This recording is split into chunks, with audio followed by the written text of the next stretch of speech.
తిరుమలలో తరచూ సంఘ వ్యతిరేక కార్యక్రమాలు జరుగుతూనే ఉన్నాయన్నారు వైఎస్సార్సీపీ అధికార ప్రతినిధి భూమన కరుణాకర్ రెడ్డి. తిరుమల కొండపై 4 సార్లు ఎర్రచందనం పట్టుకున్నారు. తిరుమలలో మద్యం, గంజాయి విచ్చలవిడిగా దొరికాయి. మంత్రి నారా లోకేష్ పీఏ 10 నుంచి 12 లెటర్లు పంపించారు. అంటే అసలేం జరుగుతోంది? వైకుంఠ ఏకాదశి తొక్కిసలాట ఘటన చోటు చేసుకుంది అని చెప్పుకొచ్చారు.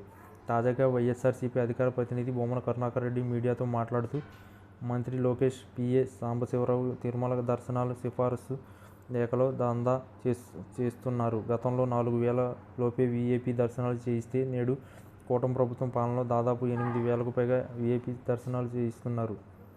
చట్ట వ్యతిరేక కార్యక్రమాలు జరుగుతున్నాయి. ముఖ్యమంత్రిగా చంద్రబాబు హిందూ వ్యతిరేకంగా లడ్డూపై వ్యాఖ్యలు చేశారు.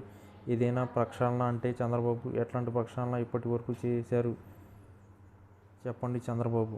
అటవీశాఖ పరిధిలో పాప వినాశనం చుట్టూ చట్ట వ్యతిరేక కార్యక్రమాలు జరుగుతున్నాయి. దీనిపై డిప్యూటీ సీఎం పవన్ కళ్యాణ్ ఎందుకు మాట్లాడరు? టీడీపీ అధికారిగా కాకుండా అడిషనల్ ఈవో వెంకయ్య చౌదరి మీ అగును శిష్యుడిగా వ్యవహరిస్తున్నారు. తిరుమలలో వైఎస్సార్సీపీ సానుభూతి పరులపై కక్ష సాధింపు చర్యలకు దిగుతున్నారు. వైకుంఠ ఏకాదశి తొక్కిసలాట ఘటన చోటు చేసుకుంది. మీ పాలనలోనే కూటమి పాపాలన్నీ పెంచడానికి ఇవన్నీ జరుగుతున్నాయి అని మీరు గుర్తించండి.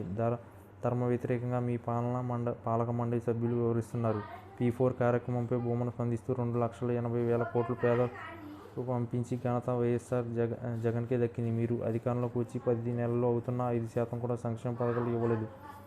మార్గదర్శి బంగారు కుటుంబం అంటూ నాటకాలు చేస్తున్నారు. ఆర్థిక ద్రోహమే కానీ మరొకటి లేదు. ఈ మాయా ధనవంతులు పేదలకు సహాయం చేయడం అన్నది సాధ్యం కాదని విషయం.